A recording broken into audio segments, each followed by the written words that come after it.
Welcome to the Good Divorce Show, where we can help you learn how to navigate the journey of divorce with less conflict, less debt, and equip you not to just get divorced, but also learn how to be divorced. Your host, certified divorce coach Karen McNenny, shares her wealth of knowledge, gets advice from other relationship experts, and interviews couples who learn how to have a good divorce, so you can too. Now here's your host, Karen. Hey there. Thanks for tuning in today at the Good Divorce Show. I'm Karen McNenny, your good divorce coach. You know, we don't always get an opportunity to talk about blended families here on the show. And so many of you are part of blended families, and there might be stepkids and biological kids and kids that have 4 or 6 parents and 27 grandparents. And have you ever wondered how to better create transitions and relationships within that complex family system? Well, today we have answers for you because Lori and David Sims, they are the creators of Nacho Kids Method. This is a revolutionary approach that helps step parents reduce stress, improve relationships, and thrive in blended families. You know, after they came back from the brink of their own divorces, they developed a method that empowers step parents to step back from parenting roles and focus on building healthier connections. It is through the Nacho Kids Academy, their workshops, and their podcast that Lori and David have helped thousands of step families worldwide. Their approach teaches that you can't control others. Hey, wait a minute, I don't know about that. But you can control how you respond to it and how you let other people's behavior affect you. This philosophy has transformed family dynamics. They are so passionate about helping others find peace. Lori and David believe that every blended family can thrive with the right mindset and tools. I'm curious to hear more. Welcome to the show, you two. Thank you. Thanks for having us. Can we just start with Nacho Kids for those that might be hearing this for the first time? You mean how we came up with Nacho Kids? Yes, because we're not talking about cheese and chips here. No, we're not. We're not. We had some very big struggles. We're on the verge of divorce, actually sleeping in separate rooms. And I called a counselor that we met with prior to us getting married because we did the work prior to getting married. We read the books, talked to people, all this stuff because we knew it wouldn't be easy. Mm-hmm. And this one counselor, thank God he knew how hard-headed I was because he told me 832 times, Lori, they're not your kids. And the first time he said it, I was like, oh, well, duh, I know that. But then it's like, hurt my feelings a little bit because I cared about them. But after him telling me 832 times, it hit me. They are not my kids. Mm-hmm. My trying to parent these kids was the worst thing that I could ever do for our family. David, can you paint a picture of the two families? Like what kind of led to this blended family? Give us that structure if you could. What led to this blended family? I've got 4 kids and 3 of those are triplets and they're only a year and a half apart. So they're all close in age. Lori brought one son into the marriage. And we neither one had a great divorce that we come off of. There's, I guess you could say there's some baggage there. And so that's our dynamic. And that's what we came into it with. And I believe that we both tried to make our blended family function the way our biological families functioned previously. Nuclear. Whether it was from, like for me, I was married for years and had kids, whereas Lori wasn't married and for that long or didn't have kids from that relationship. And it was just a different dynamic. So, like I was looking at my previous relationship, I was looking at relationships that I knew of, whether it's friends or family, and trying to model that. And it just didn't work. It did not work at all for our relationship. And it was a journey, and it was a lot of hard work to figure out what actually does work in a blended family. And I'm not saying this is the only things that work, but just for us, what was working. And it was very surprising what we found. And again, you were saying, Lori, over and over again, not your kids, not your kids, Nacho Kids, sister. Yeah. Well, David and I walked out in the parking lot after meeting with that counselor, and we even drove separately. That's how bad things were. And I looked at him, I said, all he said to me is, they're Nacho Kids. Mhm. My Southernese kicked in and we started laughing. And really, that's like the clouds parted, the rays came down from heaven, and it hit me. They're not my kids. Yeah, that's probably the first time we laughed in maybe a year. Yeah. I mean, we were in a really bad spot. We don't talk about that too often, but it's hard now to give it the same weight because you see us smiling and laughing and talking, and we have a fantastic relationship. But it was literally, I was waiting on somebody just to come serve me with divorce papers. I think we were both at the point where neither one of us wanted a divorce, but we were okay expecting the other person to kind of drop the shoe. Yeah. Things were so bad. I actually was having physical effects from it. Mhm. I went to the doctor. They thought I had pancreatic cancer Oh, heaven. because I had lost so much weight so quick. I couldn't gain weight. I was just weak. Yeah, she was frail. Yeah, it was horrible. I think I know at one point I asked David, I said, do you wish I would die? That's how bad of a place we were in. Yeah. How long have you been married? 15 years. Yeah. And together, I don't know if there was a long courtship before then. A year and a half. Yeah. And how long ago were these dark days? Year 2 to 3. Yeah. Yeah. That's the bad parts. Now, it took us a long time to get to a good spot. And that's typically the question everybody asks, like, how long is it going to take me? Oh, And longer than you think it should and longer than you want it to. That's Right. the answer there. Well, Yeah. you didn't get that way overnight. So you've got to take the time. And for us, I think it took longer because there was so much hurt. Mhm. I had to heal. The kids had to heal. And it was like taking baby steps to rebuild a bond with Yeah. them. And we didn't have Nacho Kids as a resource. So we had to figure things out kind of on the fly. And so when things wouldn't work, it was Lori and me sitting down at a table going, okay, that's not working. Let's try something different. Mhm. And then we would try that for a while. Okay, that's not working. Let's try something different. And then, oh, wow, that works. That's interesting. Mhm. And then you just keep going. And so there was just lots and lots of iterations of trying to figure out what was working and what wasn't. Well, we want to hear more about what was working and what wasn't. I'm going to ask one more kind of logistical question. How old were your kids when you got married, when they came into this blended family, roundabout? My son was 4. The Mhm. triplets were 9. And Avery had just turned 11. Okay. Avery, the oldest. Yeah. Had just turned 11. So yeah, they were all young, elementary school, preschool. And my next question is, what was the residential schedule? Were they all with you 100% of the time? Were there kids that were transitioning between homes? Because understanding their dynamic and how they bridge between homes is certainly relevant to the conversation. Right. My son, I had him all the time except for every other weekend, a week during June, a week during July, a week in August, kind of the old fashioned visitation schedule, we'll call it. Yeah. And when David and I got married, his kids, we had them 11 out of 14 days. Okay. And then that changed. And ironically, when that changed is when things got really bad.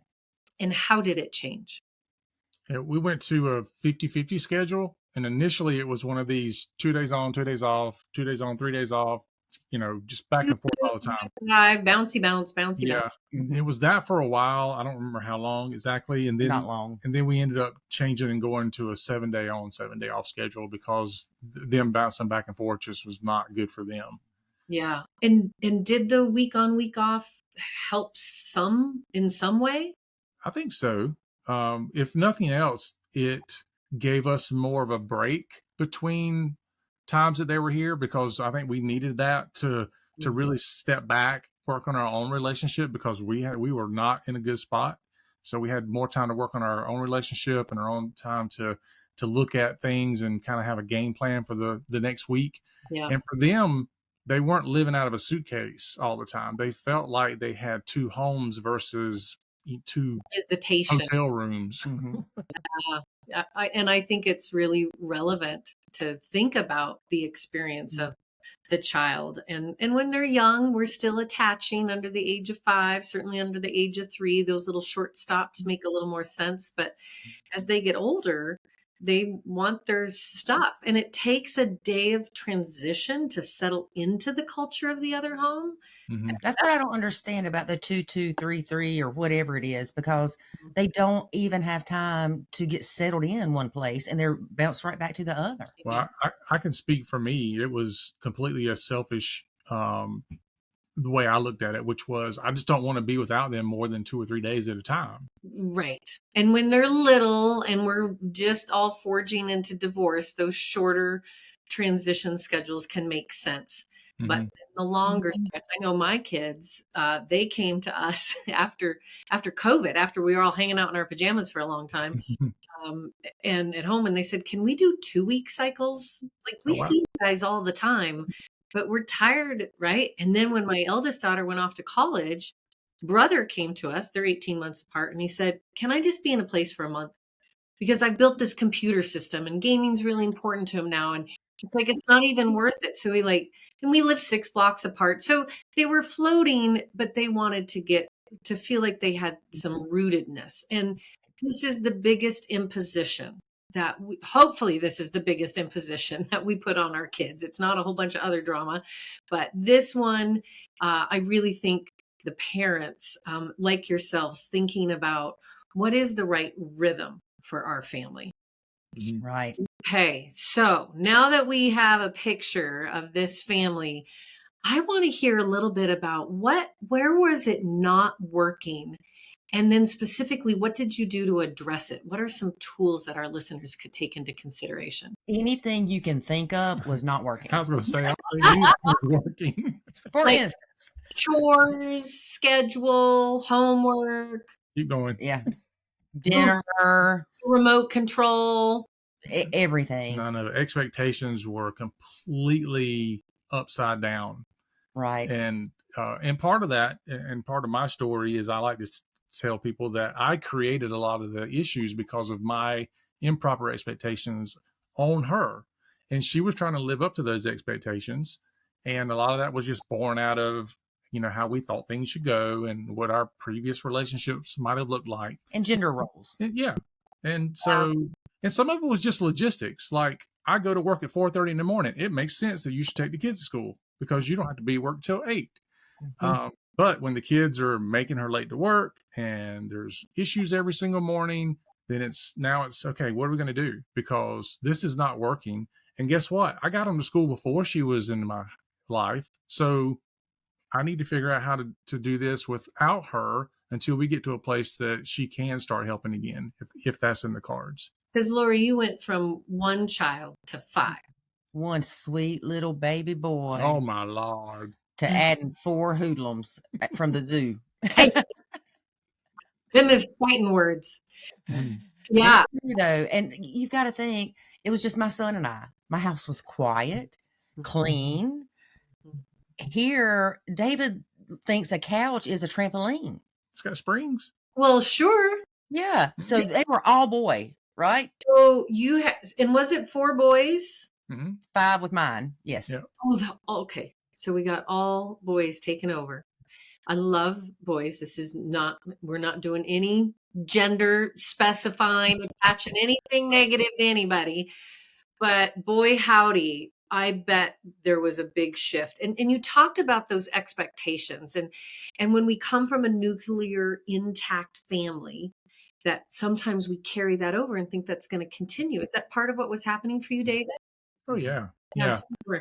And some of the stuff you would think would be like, why is there a problem? Dinner time. Yeah. Like, why can't we all sit and have dinner together?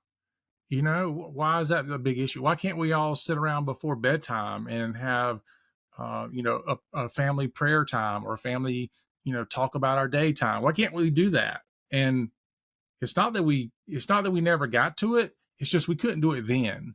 And instead of trying to figure out a better way, I did what we see a lot of people do, which make the same mistake, is they keep doing more of what's not working. It's like if I just force them to sit there and do that, that's going to make it work. And oh my gosh, it creates so many problems. Yes. So like at dinner time, his kids did not have the best table manners. I'm talking spaghetti slapping the other person. That's how you eat spaghetti. Just Di- crazy. Different, right? These kids have already been molded in another house, and now you are adopting them into your world, to your Right. table. So it drove me crazy. And so it sounds great to have family dinners, right? But when I'm sitting there spewing, I mean, ready to just flip out, because if I hear one more slurping sound, then it's best that we don't do that. So what we did was we would feed the kids before or after us. You know, if they were outside playing, we'd eat real fast and then call them in. That way I didn't have to sit there and stress out and about, you know, flip out on everybody. Yeah. And one of the things that we got very okay with was understanding that there's multiple families under the same roof. And that's okay. And it's not, we call it a blended family, but there's also different families. Like there's her family, her and her son, there's my family, and then there's the family of me and her. And so there's all these different dynamics that are going on. And we had a very good response to breaking that apart in some cases where, you know what, you go spend time with your son. I'll go spend time with my sons, and then we'll come and spend time together. We don't always have to do everything together. And that was a very good turning point for us to make that change. Well, even even the nighttime prayers. My son was used to doing it with me. His kids were used to doing it with him. When we tried to do everybody together, somebody wasn't paying attention. It was a mess. And I remember one night my son said, "Can it not just be me and you at night again?" And I was like, "I don't see why not." Yeah. So we started doing it and it worked. Yeah, because we were unknowingly breaking traditions and stuff in the family that had been set up. Because even though I was divorced, me and my kids over that time that we were divorced created kind of our own things that we did, and they wanted to continue doing that. Sure. Plus, they still had their mother, and we're going to their home, and there were those traditions, and yet another family unit, and then there's your kids' new relationship. Yeah, it's like a Venn diagram where everybody just kind of overlaps a little bit. Yeah. Tell me a little bit about the kids themselves and how they found each other, where their resistance was in the beginning, how those relationships changed, how you supported those relationships changing over time. Well, I'll start first because I only had one to deal with. So me and my stepson, when I came into his life, he was 3. So it's almost like I've always been there with him. Now, one thing I've always been very careful of is not overstepping to where I felt like he would look at me and say, "Well, I wish my dad was here doing this with me and not you." And so I didn't want there to be any resentment there. And so I was very careful to not interject myself too much in that. So, but we've got a great relationship, and we've always had a good relationship, different than my own kids. But we've always had a very good relationship. Well, with the 4 kids, she had the gamut. Yeah.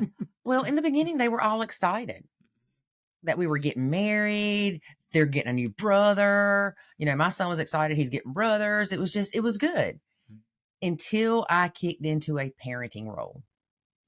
And that's when it just all went bad. But even before that, my relationships with each one was different. And once I started re-engaging and we started healing and rebonding, those relationships are still different. The one that was probably the most obnoxious, and I hate to use that word in case he hears this, is who I have the best relationship with now. Oh, and we have a picking relationship. So we pick on each other constantly. And then one of them, you know, we talk about finance stuff. And one of them, his oldest, is very quiet, very withdrawn, always has been. He talks to me more now than he ever did the whole time that he lived here before he went to the Air Force. How about that? I would think that it's just hard. I'm imagining, you know, I'm an aunt, so sometimes I have my nieces and nephews around. I'm not their parent, but even when my kids have play dates over, friends when they were young, like you do discipline or you celebrate, you feed them, right? You're still doing parent-like services, if you will. And if my kids were acting out in someone else's home, I'd say, well, yeah, you have all right to let them know what's right and wrong, or how, if they're being mean or they're not sharing. And just the tension of how it is when you're a parent, and what was the sweet spot? I'm asking you, Lori, because it sounds like this is really where your growth edge was, between I'm a loving figure in your life. I am a caregiver in your life, but I'm not your parent. I kicked into adulting rather than parenting. Ooh, unpack that. And which is almost like a babysitter mode. You make sure they're fed if they can't get their own food. You make sure they don't kill each other, just the standard things. And like you would do as an aunt. right. As an aunt. Right. I don't, as an aunt, you don't say, I'm taking your iPad away for a week. That's what I was going to ask. So what was off? What needed to come off the Anything as far as telling them to brush their teeth, anything that could be perceived as parenting or negative in their eyes had to stop. And here's one that'll get you. So I'm sorry, go ahead. Yeah, like, so consequences, you need to, you better, you can't, anything that starts with that kind of phrasing. Right. But even I went to wake them up one morning for school, and later that day, David said, well, the kids said you hollered at them. I didn't holler at your kids. Now, this is when we were in a bad place, right? I'm like, crazy kids. I didn't holler at them. They're just trying to start crap, right? Well, then I thought about it, because a lot of this Nacho Kids thing is more self-development and becoming aware of how you let things affect you and how you can look at things different. And I was like, wait a minute. They're used to mama going, wake up, darling. And I bust the door open wide open, and I'm like, rise and shine, kids that ain't mine. So I did holler at them. Yeah. From their perspective, I hollered at them. But I was like, I get it. So even things like that, I just completely stepped back. If they asked me, because the grandmother lives a couple of houses down, can we go to Mama's? Ask your dad. Can we have a snack? You'll have to ask your dad. Now, granted, if they said, can you hand me that cup? I didn't go, ask your dad. Right. Yeah. So you didn't ignore them. It was just not to engage in anything that could be construed as negative or parenting.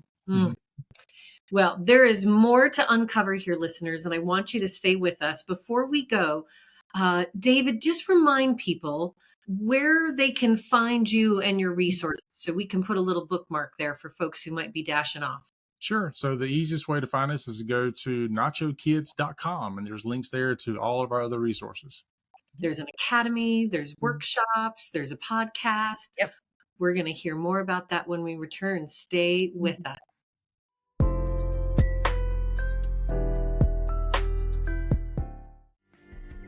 Are you thinking about getting divorced? Before you call a lawyer, call the Good Divorce Coach, Karen McNenny, a certified divorce counselor, co-parenting specialist, and mediator. Karen's signature Good Divorce experience will guide you through your divorce journey, from the day you make that difficult decision to the day the decree is signed, all for a predictable fee. The Good Divorce Coach will teach you and your partner how to get divorced and be divorced with less conflict and less debt. Visit thegooddivorcecoach.com to get in touch with Karen.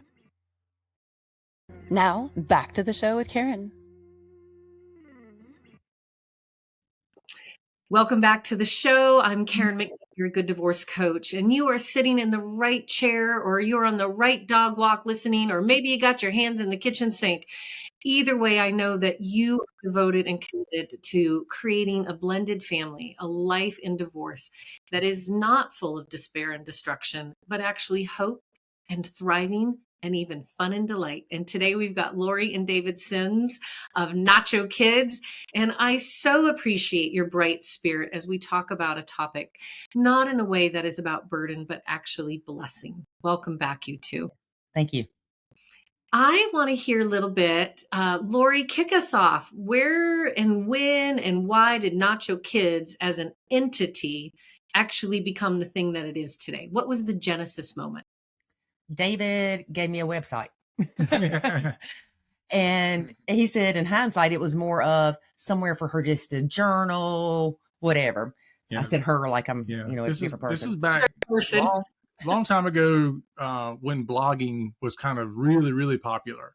Yeah. And so I was like, I bought a domain name, and because we'd always joked about the whole Nacho Kids thing, that was just a joke for us, and it kind of was the pivotal point for us. And so I bought nachokids.org, I believe it was, and I just set up a little blog there, and I was like, look, whenever you've got something on your heart, on your mind, it's bothering you, just go blog it out. So almost like a journal. Mm-hmm. We never thought anybody would ever read any of it. It was just, put it out there, and, that was it.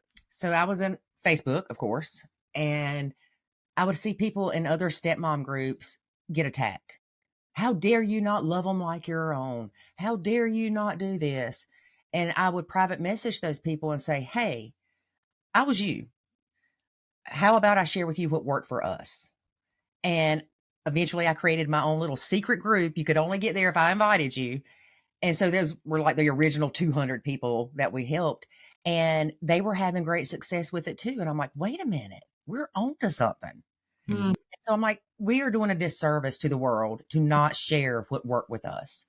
And so eventually we started the podcast, we started the academy, and I created a Facebook group that anybody can join. They have to answer questions.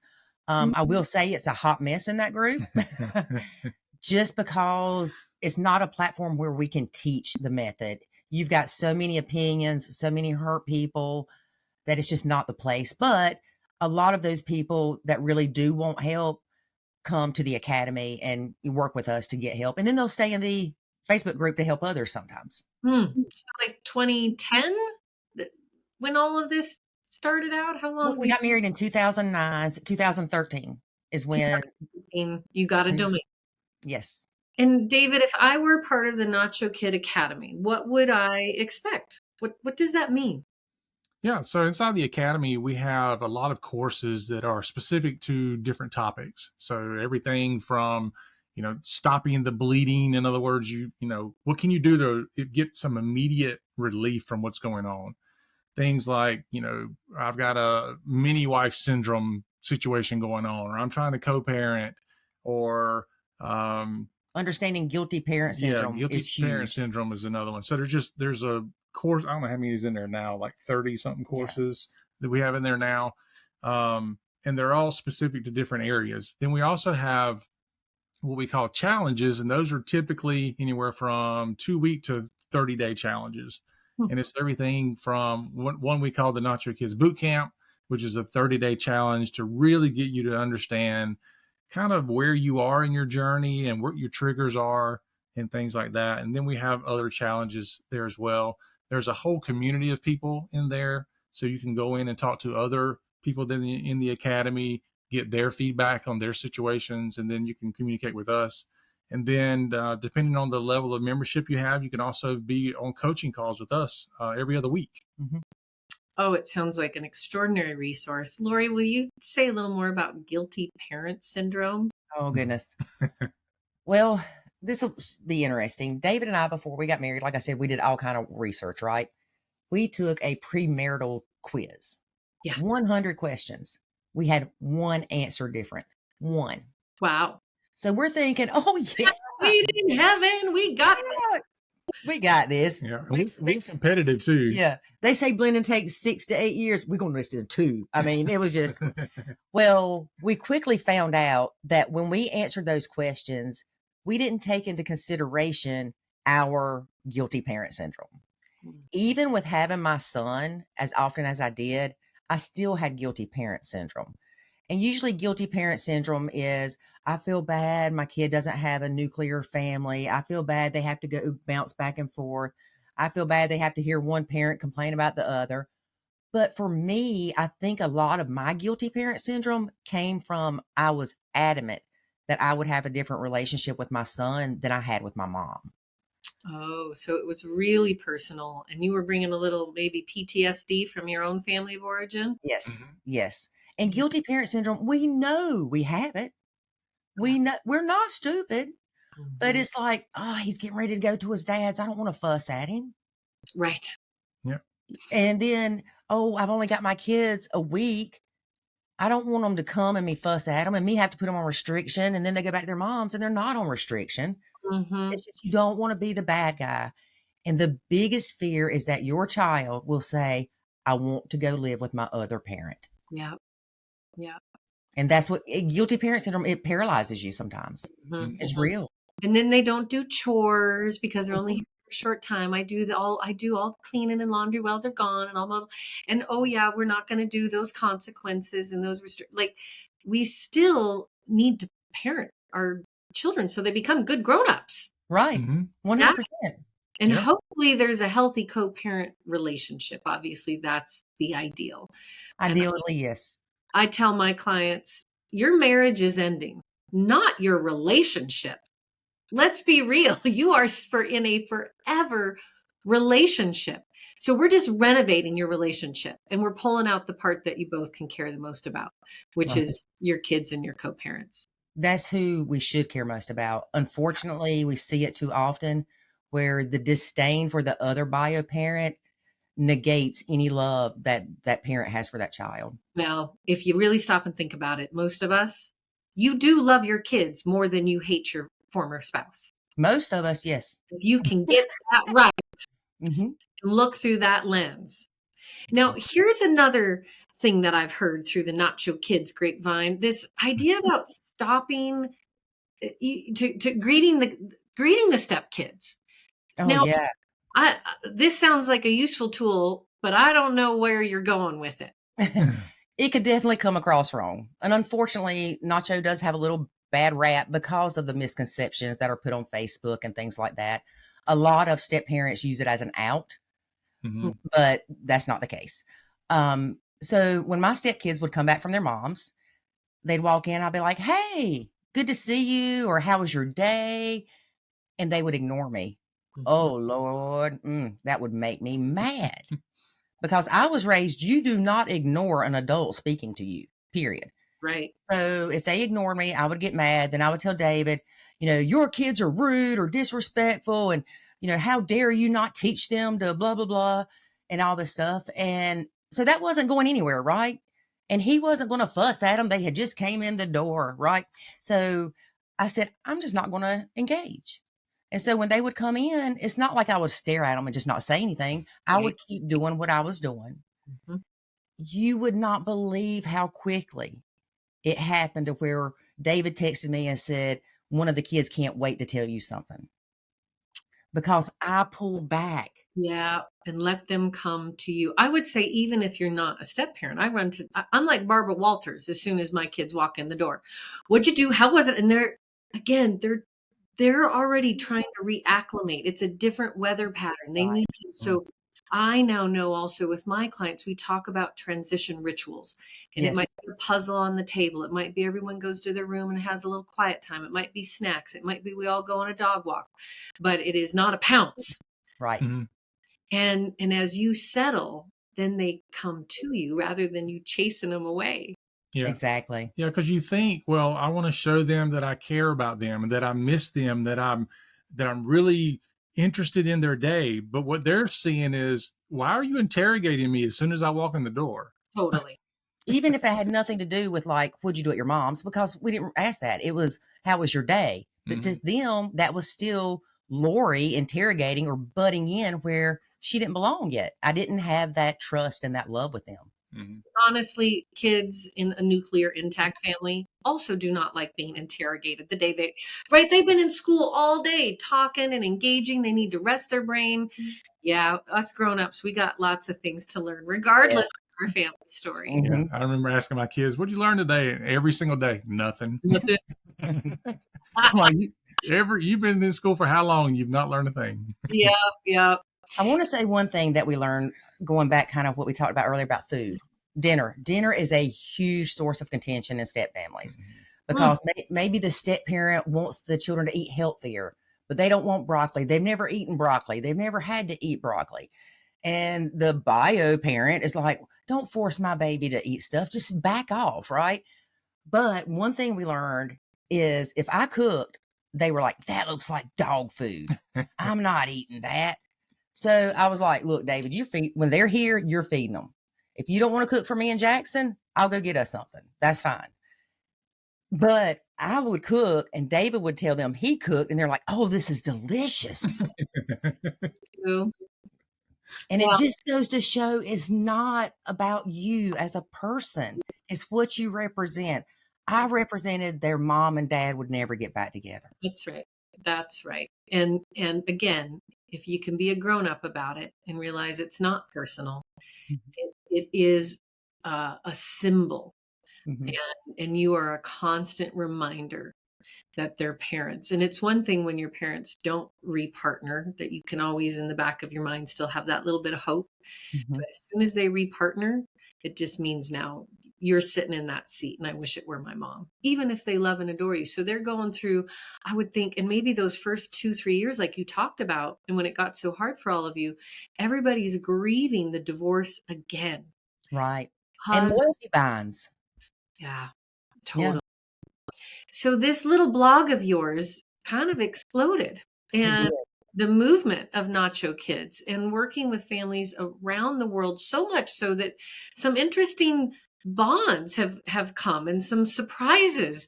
Can you share an illustration with us of how those families have stayed in touch with you and those surprising moments, like when you got invited to a wedding? Yes. We've actually had one couple that was in our academy come visit with us. That was so cool. We had a blast hanging out with them. And then I knew this one couple was getting married, and she messaged me one day. We were actually out eating Mexican. And I get this message and it said, I would be honored if you and David would come to our wedding. And look, I even get cold chills saying it. Mm-hmm.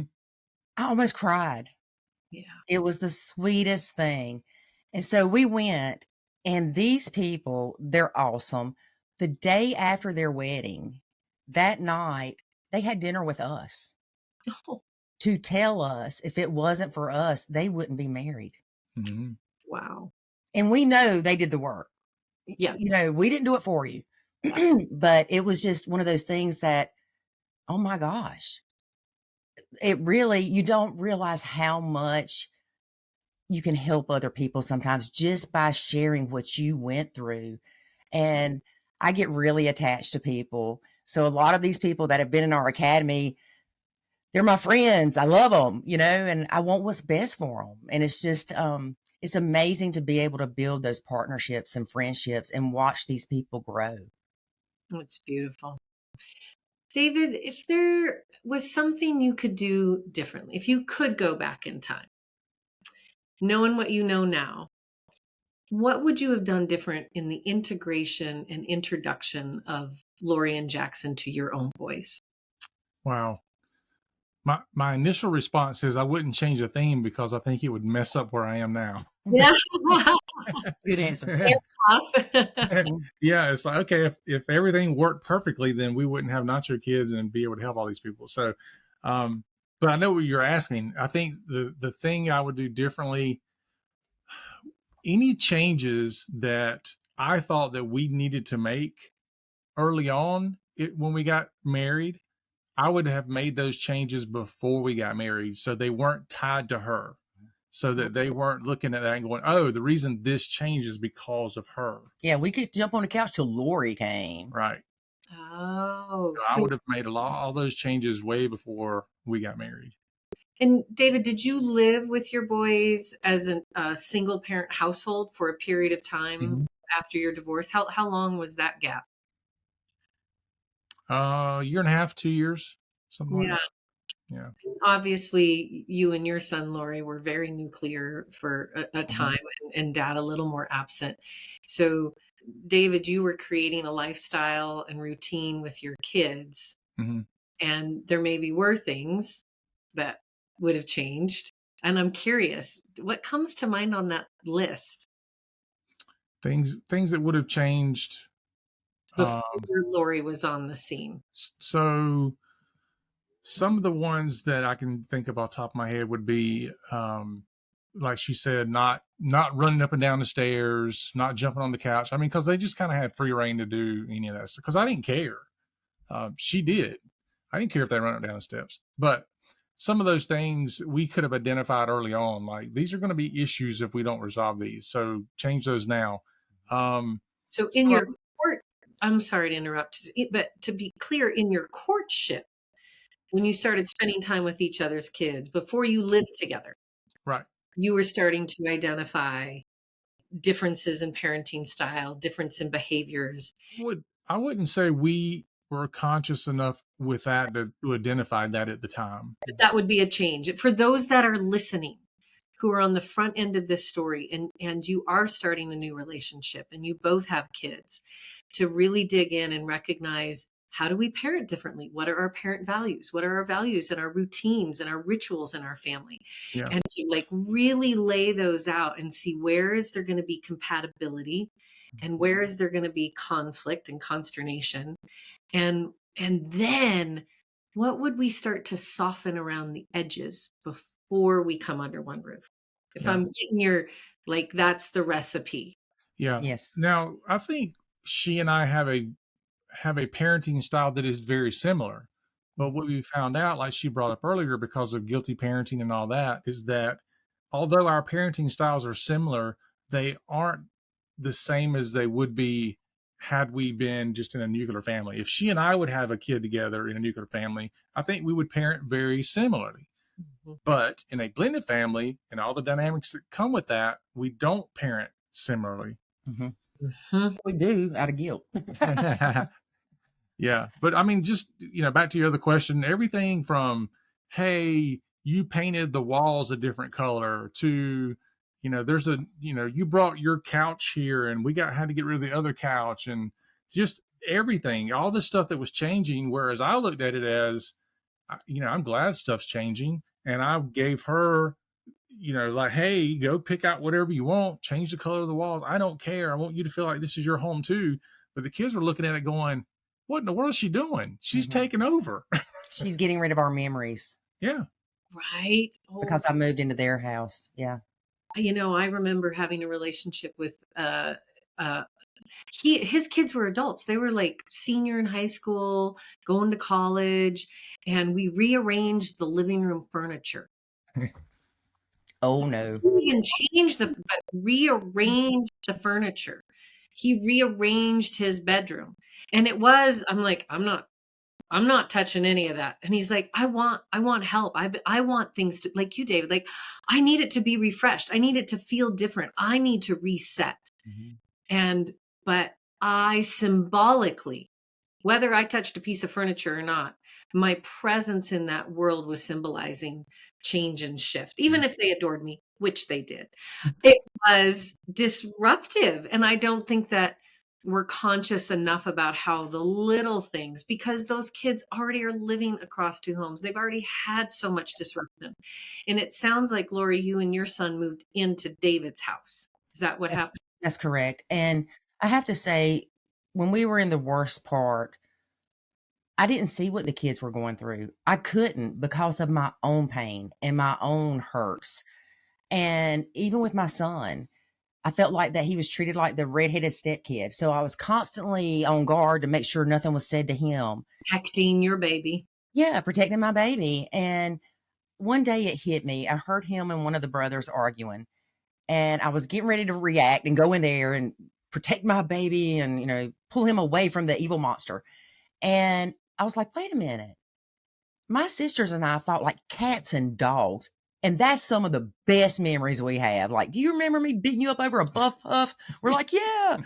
So I was like, he needs to learn to do this himself. Yeah. I can't protect him at school. I can't protect him when he's at his dad's. He needs to learn how to handle these things on his own, because they needed to build that bond.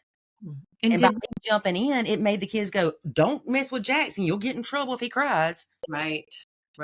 And sometimes discord is a sign of safety and trust. I feel safe enough to be scrappy with you, to say, I mean, we know with our bio kids, they treat us the worst because they know the love is there. Right. How has the relationship of these step siblings changed and evolved over time from those scrappy days? Well, 3 of David's kids went into the Air Force, and almost right at the same time. So proud. Thanks to them for their service. Thank you. And when they left, there were two of them that Jackson was kind of close with. And I told them, I said, please don't forget about my baby. You know, to y'all, he's a stepbrother. To him, y'all are his brothers. Right. Because he's an only child. Yeah. One week he was an only child. The next week he wasn't. And so I remember one day I said something to Jackson. I said, yeah, one of the brothers said such. I know. I was like, how do you know? He's like, I talked to him. And it just made my heart melt.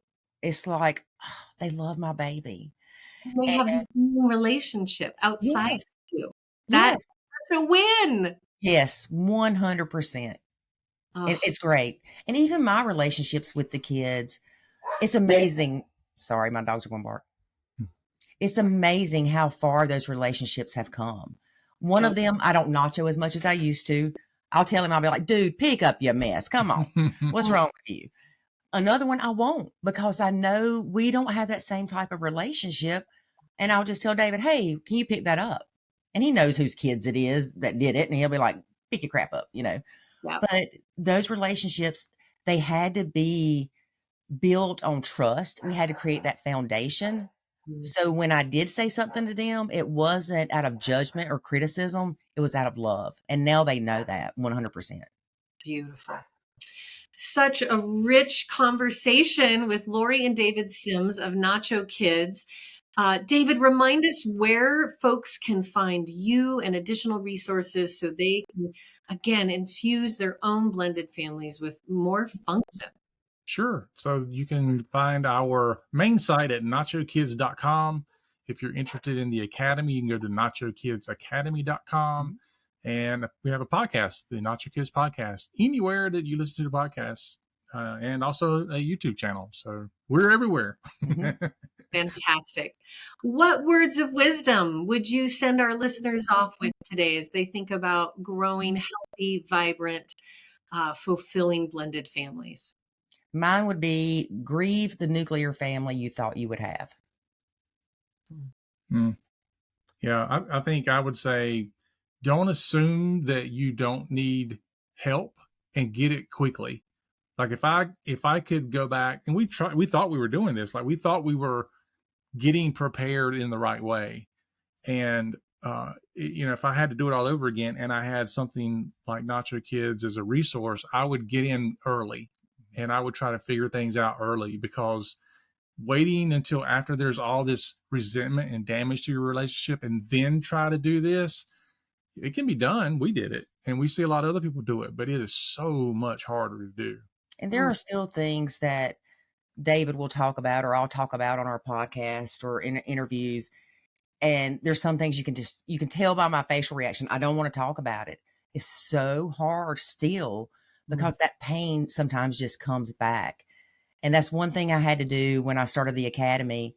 Started the Facebook group, is not to let other people's issues remind me of ours. Because I would come home and be like, man, y'all are horrible kids. I really wouldn't say that to them, but that's what I would think. It would bring back memories of the struggles we had. And we have to remember, just for David and us, that those struggles are helping us to help other people not experience that. I like to say, if one tear that I shed is one less tear than you have to shed, then we're doing our job. Yeah. Little secret that most people don't know is we actually have the lost episodes of the podcast.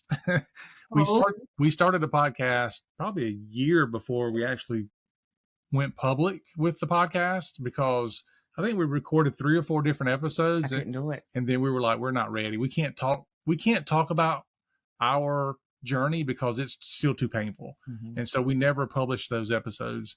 And it took about another year before we were ready again. Yeah.